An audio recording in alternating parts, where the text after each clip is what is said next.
Hey guys, on the table today we have got our custom dual motor Arrma Limitless build. Now this setup is a bit different from the typical dual motor configuration you might have seen before. You can see right there in the center, the shafts are separated. I've eliminated chassis torque twist by reversing motor direction of both motors. So now the torque twist is directed towards the center of the chassis rather than the edge, and they counter each other. We can see it in action here.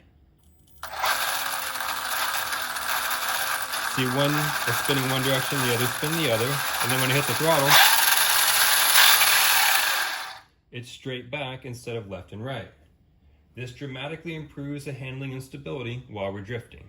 Another cool feature we'll get whenever we do this is we can change the offset.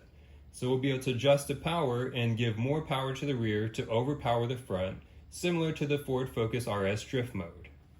So it should be really fun.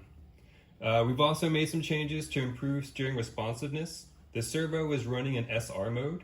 This boosts the frequency from 380 Hz of a traditional digital servo to 833 Hz. This is thanks to the FlySky system that we get the Futaba SR mode without the price tag. The result? Quicker, smoother steering response that feels much more precise and not jumpy at all. The build is almost complete. Next up, we just have to mount the batteries and wire up the fans, and we'll be ready to take it out to the parking lot and see what it's capable of.